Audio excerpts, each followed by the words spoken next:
Yo, what is going on, everyone in the XRP community? Hope you guys are having yourselves a fantastic day today as usual. It's currently 11:13 a.m. right now. It's kind of a chilly one outside. A little bit of a doom and gloomy kind of day, but honestly, cloudy days, I don't mind them. I mean, like 2 weeks of cloudy days, all right, that's a little different, but 1 or 2 days, not that bad. Still a good day. All right, so today, Ripple is starting their swell event. Brad Garlinghouse is giving the opening keynote speeches very soon. Based on what the Ripple Twitter account is saying about swell is back and, quote, better than ever, I'm expecting something to come out. Something. I don't know if you guys have noticed, but over the last year, Ripple has been talking about CBDCs much more. Like, you compare this to 2017, 2018, Ripple never spoke a word about CBDCs. Rarely. Over the last year, they've been talking about CBDCs like crazy. Then they come out with this graphical advertisement with all this like animation stuff talking about CBDCs built on the XRP ledger. So I'm thinking what's going to end up coming out from the Ripple Swell event, I gotta do something with CBDCs. It's gotta be something with CBDCs. Anyways, guys, kind of wanted to make just kind of a in-depth, more of like a personal video that I don't really think I've made before. I know I've talked about it on stream kind of a little bit about, what are you really gonna do with your XRP riches? Right, look, I'm not saying XRP is going to 35,700 a coin tomorrow, but we know where XRP is going. It's going to go there. It's going to get, it's going to flirt with a double digits, probably dump back down to $1 or $2, get back up there to double digits. It's going to, get in that $20, $30, $40 range. We know it's eventually going to go there. It has to. This cycle is going to repeat itself. It's going to take the cryptocurrency market by storm. After the Ripple versus SEC lawsuit is over, we're going to get the Ripple IPO. That's going to bring so much attention to XRP. Obviously, we know where XRP is going, but it's like, what do you really do when XRP does what we've been waiting like half a decade for it to do? Like, what happens when it really finally does that? I mean, for some people, it's already happened. If you're like an OG XRP holder and you were stacking it like half a penny per coin, dude, even at this price, you're already set, dude. Like, even the most recent pump and the pump before that, dude, you're already in the millions, right? But most of us, I would say most of us have been accumulating at like the 20, 30, 40 cent range, right? I know everyone's got those buys like above $1 per coin. Everyone's got those above $1 XRP buys, whatever, man. Dollar cost average, you're all good. But it's like, what do you really do? Let's say like, exactly 400 days from now. Let's say exactly 400 days from now. So let's have some fun. Let's say exactly 400 days from today. Let's say XRP hits like 38 bucks. It's 38 freaking bucks. You've been stacking for years at 20 cents a coin. You finally made it, dude. Like, you made it. Like, I don't even care how the size of your XRP bag really is, whether it's like 1,000, 5,000, 10,000, 20,000, it doesn't really matter how much you have, dude. Like, if it gets to deep double digits, bro, you are in some life-changing money. And again, I'm speaking for like everyone in the world here. Majority of the viewers in this channel are United States, then it's United Kingdom, Canada, and then actually number 4 is like actually from the Philippines. So depending on where you're really from, dude, like just 1K XRP could go a long way. Like, I know if you're living in America, you got 1K XRP, goes to 35 bucks. I mean, hey, it's good money, but I don't know if you call that life-changing, though, for living in America. However, if you're living somewhere like Philippines or Indonesia, depending on, like, what kind of economy you're living in, dude, a 1K XRP, that could go miles, man. That could go miles for some people, right? I mean, dude, at one point, I gotta come clean with you guys. At one point, when XRP ran to $2 per coin, dude, I had a lot of money, bro. I mean, for being like 20 years old at the time, I had a shit ton of money, dude. I had like okay, grand scheme of things, economic machine, okay, drop in the bucket, like actually not that much money. But I'm just saying, for a 20-year-old, fresh dropping out of high school, it was a shit ton of money for me. And bro, I didn't sell any XRP when we recently went to $2 a coin. I honestly should have, but it shoulda, coulda, woulda. In the moment, you're all in the hopium and the hype, and it's getting close to all-time high, and it's gonna get the $20 breakout, and then it doesn't happen, right? But dude, damn, I should have sold when it was at $2, man. I should have sold. I had a freaking absolute truckload of cash. Again, for a 20-year-old. If I was like, 40 or 50, you'd be like, okay, whatever. Can't even retire off this. But for being 20, oh my God, I should have sold. But I just believe in it so much. So, anyways, back to the main topic. When XRP does what we know it's going to do, when we know it, like, we know what it's going to do, okay? I don't got to give you the elevator pitch. We know why. We don't know when, but we know why and how. All right. There's a lot. There's really two paths you can go down. All XRP holders, when we reach the moon level, I mean, we're going to reach a certain price where the XRP community we have today is not going to be the same. It's going to be new people, new influencers, whole new, different community. It's going to change. It's going to change. Like all the people you see on Twitter today, XRP, when it really makes it, bro, it's going to be a whole nother community because there's going to be so many more people, a new batch of influencers, converting to XRP and making, content about XRP. But it's like, you really got two paths you can go down when XRP does what it's supposed to do. First path is, I think, the most common path. It's the mansion, the Lambos, the Ferraris, the $5,000 dinners. There's that path, right? Renting a yacht, chartering a private jet, that kind of thing. I think that is the most common path, and that's really for any sort of sudden wealth syndrome. Like, you guys remember To the Lifeboats? I mean, dude, rest in peace, his channel and Twitter account got banned 3 times. But To the Lifeboats made a good video one time called Sudden Wealth Syndrome. And it's these people that, whether it's lottery or inheritance or gambling, they come across a lot of money very suddenly, and it's honestly the worst thing that happened in their life. That's a weird thing, right? Suddenly getting millions and millions of dollars can be the worst thing for a lot of people. Because when you get that, dude, if you get a couple mil, out of the blue, out of nowhere, you didn't even expect it, and it's just there, you're spending it, man. Getting Lambos, Ferraris, house, buy your friends a couple cars. Money, it's like water in your hands. That's something I really got to learn when I was 15, 16 years old in my, skate park days. I remember one time I was playing a bunch of FIFA Ultimate Team, and I racked up a bunch of FIFA coins, got lucky on a couple of packs, was doing some trading, and then I sold my FIFA coins. I got $300-400. Sold it on some sketchy website, actually ended up getting money from it into my dad's PayPal account, and then I got $300-400 in my hands. And that was the first time I got more than $20 at once in my hands, right? And I remember that $400, dude, that went away in a week. And from that day forward, I knew as a kid, dude, money is trying to hold water in your hands, bro. It just tries to leave. It does the most that it can to leave. It just wants to.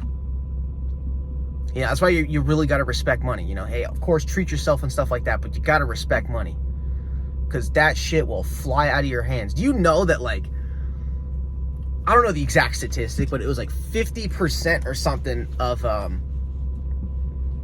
pro sports players, once they're retired, they're out of the game, or they get their injuries or their concussions or whatever, after they retire, about 50% of them end up going bankrupt in the next 5 years or something. It's crazy, because you could, from XRP, get a couple million dollars, and then you're thinking, oh my God, I got everything now. And then the next year it's split in half. Next year it's split in half again. Then you're like, I'm back to fucking square one now. Now I got to find another XRP to make money on, right? So it's really just two paths. There's two paths you can go down. It's the, Lambo, Ferrari, mansion. Of course, it's great, right? It's a great path. But then you have a second path, which is just going completely minimalist. I'm sure you guys watched the movie Fight Club with Brad Pitt, and one thing like his character in the movie really says is like the things you own like end up owning you. That's really fucking true, dude. Like the more things you own, the more weight you have on your shoulders. It's kind of interesting to think about, man. Because hey, we're chilling in the F80 M3 right now. You got the stick shift and everything, right? Fucking great car, love it. But comes with that monthly payment where when the 9th of the month comes, I'm like, all right, let's shell out this money, man, because this payment on this car, it's pretty big, you know. But I can handle it, all right. But it's always in the back of my mind. Okay, 9th of every month, got to hit this, got to pay the car payment, got to pay the insurance. Oh, got to get gas. Oh, I need new tires. Oh, wait, you know, throttle response is getting bad. Maybe I need some new spark plugs. Like the things you own, they end up owning you. So one path you could really go down is just be a minimalist. I think being a minimalist is probably one of the most underrated things that you could do with like millions of dollars. Because I mean, look, let's say, okay, millionaire, you made it. Okay, you buy a $3 million, 22,000 square foot, 31 bedroom, 10 bathroom mansion. I mean, what are you gonna do with it, dude? What are you really gonna do with it? There's a study that came out one time. I remember all these like studies and statistics, but I don't remember the exact statistic, but I kind of remember the ballpark. And these people did a study on like a family living in some of these like 10,000 square foot plus houses. And they only use like 20% of the house. They only use 20% of the house. Think about that. You spend all this time getting all this money, and money essentially represents your time, and they end up buying these huge mansions. They use 20% of the house. I mean, who the hell needs a 31 bedroom mansion? I mean, who needs that, dude? One really good thing my dad always told me was always try to live below your means. You know, if you're making enough money where you can go score a mansion, how about get something a little more modest in like a more middle class area, you know? Live below your means, because shit can always change. Let's go ahead and let's crack open this Starbucks double shot energy. I'm not going to drink all of this though, because I don't want to start tweaking out. If you guys don't know from like the old school streams on the channel, dude, when I would end up having coffee, I'd be like a machine gun when I started talking. I don't know what it is. I can handle caffeine, like soda, Red Bull, Monster, okay, whatever. But it's like actual coffee makes me makes my brain go crazy, dude. I don't know what it is, but so yeah, for me, it's like, you know, you get filthy rich, you buy all these cars, Lambo, Ferrari, McLaren, Rolls Royce. At first, it's crazy. It's so cool when you first buy it. I mean, look, I haven't bought a Lambo or Ferrari yet, but I bought this M3 like 2.5 years ago. And I remember being 19 years old, and I was like, bro, if I had an F80 M3, oh my God, I'd be like one, on a scale of 1 to 10, I'd be at a number 10 happiness like all the time. I remember when I first got this car, dude, it was like life was a dream. I'm like, this is amazing. And then one thing I've learned is that things that you think are really, really fucking cool that you don't have, it's less cool once you have it. Don't get me wrong, love BMWs. This M3, I'm going to keep this for a long time until I move countries, because I don't want to deal with all the important stuff, because eventually, that's my plan, like move out of America. You know, but I remember before I had this M3, and again, I know it's not the same as buying a Lambo or Ferrari, but dude, this thing's got 450 horsepower to the crank. I could easily get it to 600 with like $1,000 in mods, but I don't want to, because, you know, the candle that burns twice as bright dies twice as fast, right? I don't want to run this engine into the ground. I just remember, man, when I first got this car, it was like an unbelievable feeling, man. I felt just invincible, like I was on top of the world. And then now, 2 years into ownership of this car, it's just kind of like, yeah, it's cool. I mean, it's still cool, but it's not as cool as when I first had it. So anything you splurge a bunch of money on, the thrill and the adrenaline rush of first buying it is honestly probably better than actually owning it. Like, honestly, think about it. Think about your first car you get when you're a kid. You're like, oh my God, dude, this is sick. I can drive around by myself, get away from my parents' house, go pick up my friends, you know, all that stuff. And then what? Your first car after what, 6-7 months, you're just like, what is this piece of shit? Let me get something else, right? It's really weird how your brain just adapts. Your brain will always adapt to what you get. Like right now, if I had all my dream cars, dude, it'd be sick. But I know after a year, 2 years, 3 years, 5 years, it's just gonna be normal. Your brain just adapts to it. Like, don't get me wrong, this M3, I love this car. To me, this is like the perfect car for me. Like this car, like my identity, I feel like associates with this car. Love this thing. And that's why I had to get the stick shift. You and the car become one, right? And I love this M3, but it's nothing like when I first bought it, that first day I had it. That was the best. And then once you buy it, that dopamine, it just starts going into the bear market. Like, this car's cool, but it's not as cool as when I first bought it. So I'll tell you what, my plan with XRP is I want to go travel the world, dude. Because all these material things, like, it's kind of whatever. It's kind of whatever. I mean, it's like, so what, you get a Lambo. Okay, yeah, now you have your Lambo. Now what? Now what do you do? Store it, insurance, tires. Oh, you drove it 500 miles. Oh, time for your brake service. Oh, time to do your spark plugs. Oh, yeah, guess what? It's a pain in the ass. Take it to the dealership. Pay, $6,000. Just becomes this unnecessary weight in your life. It's funny because money is like in this undisclosed location I'm at right now. It's a church, factory, apartments. It's like all this stuff here, it's all about money. The apartments, landlord collecting monthly rent, church. I mean, I know it's religion, but hey, they're still making money on the services, right? It's factory. I don't know what the hell this thing's churning out here, but it's making money. Our whole world, our whole daily life, it just evolves around money. But then you get people saying like, but money's not like happiness though. But it's like, well, we're doing like everything for money. I mean, kids going to college, why are they going to college? Because they want to get a good job and make good money, right? Why do you go to your job? Because you need money. If you want to do anything in this world, you're gonna need money.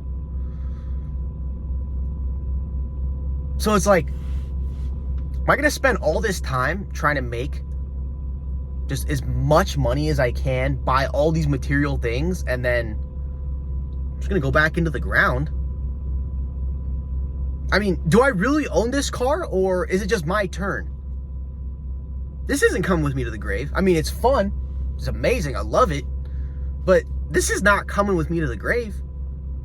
Everything you own, your Rolex, your house, your Mercedes, it's not even yours. It's not yours. Someone else is going to get that one day. Someone else one day is going to buy this at way less than what it's worth now, after I put all the miles on it. Everything you think you own, like, bro, you don't actually own. It's just your turn. Because when you go back in the ground where you came from, when you go to the grave, you're only bringing one thing. That's what's in here. That's the only thing you're bringing is this. You can't bring anything else with you to the grave. You can't bury your Lambo with you. You can't bury your money with you, because, I mean, people probably tried it, but someone probably going to dig it up, right? So for me, my dream with XRP is I think about that as, that's my coupon to travel the entire world. That's what I want to do. Because when I first got into the XRP game, I was like 17 years old, man, probably stupid as can be, right? And then I'm just like, oh yeah, dude, like 40 or 4K 85-inch TV. All right, battery notification there. Like, 85-inch TV, a sick house, and like a Lambo and a Supra. And then now, as I've kind of matured as time goes on, I'm like, I don't even really want any of that anymore. I don't even want an 85-inch TV anymore. I've had like a 60-inch TV, and then you watch it at nighttime, it's like burning the pupils out of your eyes. So for me, it's just like, the way I look at XRP now, it's no longer the, mansion Lambos, like whatever. It's kind of more about I just want to be all over the world. You know, I'm not some seasoned traveler or anything, but about 2 years ago, or no, what was it, year and a half ago? The whole reason I went to Korea for 3 months in the first place was because I was so bored. I was so bored, man. And I still knew I was like a travel virgin. Like, I have not traveled like barely anywhere. Okay, like, yeah, when I was 4 or 5 years old, like England, Poland, Germany, I don't remember any of it. That doesn't even count, you know? And I had this interesting fiasco. It was like XRP was pumping like crazy. I was hitting like record months of revenue on YouTube. I had the most money I ever had in my bank account, which again, you consider the whole world, not even that much, but for a 20-year-old, it's a lot, right? And I had like the most money ever in my bank account. I had this car, and dude, I was just like bored and sad, and like lonely. And I'm like, you know what I need? I need to get out of my comfort zone. I need to go 7,000 miles away for 3 months by myself. Don't even bring anyone with me. Just see what I can do, what I can experience, you know? So it's like, from that Korea journey, which again, thank you to Patrick Young, by the way. That guy like fully like let me use his like airline miles to get the whole flight covered on business class, by the way. Dude, once you go business class, it's like really hard to go back. It's really hard to go back once you go business class, man. Like, you check out economy, right? You go sit in those, you know, tiny freaking economy seats. Dude, you go business class. I gotta thank Patrick Young from the bottom of my heart. That was amazing. Dude, I was so excited. Didn't even like make use of the, you know, the chair that turns into a bed and go to sleep. I was so excited to go to Korea. So what I'm really saying here is just like, life's gonna be all about experiences. Lambos, the Rolex, the super rich houses, it doesn't matter, dude. None of that matters. What matters is like the connections you make with people. And that's why right now, I'm like striving really hard to learn a language, which is Korean. Because I gotta tell you, you know, going to another country, being a foreigner over in another land, and interacting with people and shocking them by having basic language skills and ordering food and drinking with them, and then they start, you know, because you like the food so much and you cleared your whole plate, they start bringing you more food for free as service. You know, that's the one thing that traveling across the world by myself for 3 months really made me realize, is that it's all about people, man. It's about connecting with people and having experiences. All this money shit and all the things that it can buy you materially, it's just whatever. You know, think about the rich kid that grows up and his dad's got a Ferrari, and when he gets his first car, it's like a Dodge Challenger SRT Hellcat, right? I mean, after a while, you think he's really gonna care about the Hellcat anymore? After a while, anything you own is gonna be normal. After a while, anything you own, it's just gonna become normal. So it's like, but one thing that's never gonna be normal though is learning a language. But you like, that's what's crazy. If you really think about it, you can't buy language skills. You can't. Okay, yeah, you can pay for classes or a tutor, but really, if you want to learn a language, bro, you just consume as much content in that language as you can. Your brain will start naturally putting the pieces together on how like the language works. So it's like, man, dude, life's all about experiences. It's all about experiences. You know, there's no other feeling. You know what's gonna beat having a Lambo and a Ferrari and, you know, making your, you know, high school classmates jealous or something, you know, at the little reunion party? You know what's better than that?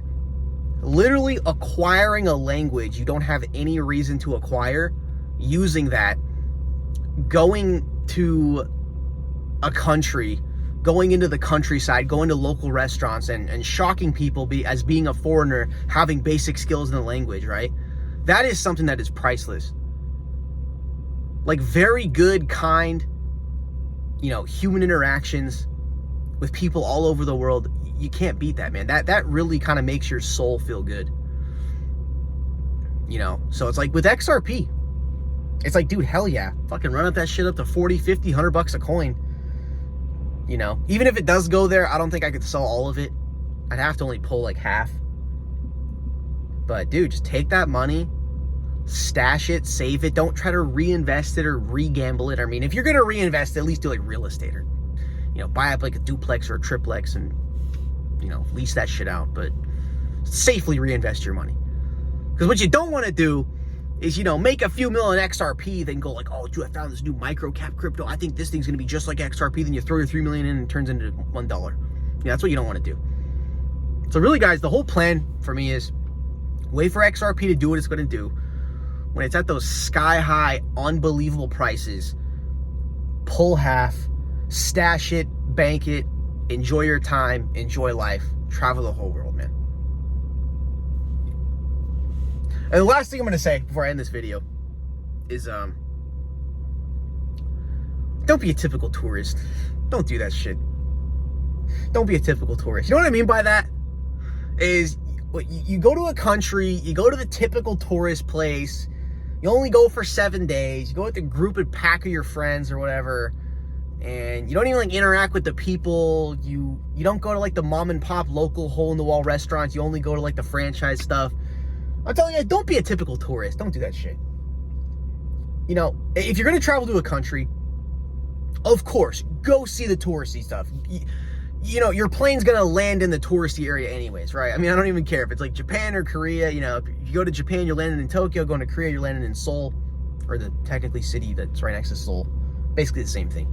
I know it's a different city, but it's like, to a foreigner, like to a tourist, it's like kind of the same place. But that's one thing I noticed in Korea, man, was seeing these like foreigner packs. Or, well, I mean, they're Americans, but I'm calling them foreigners, right?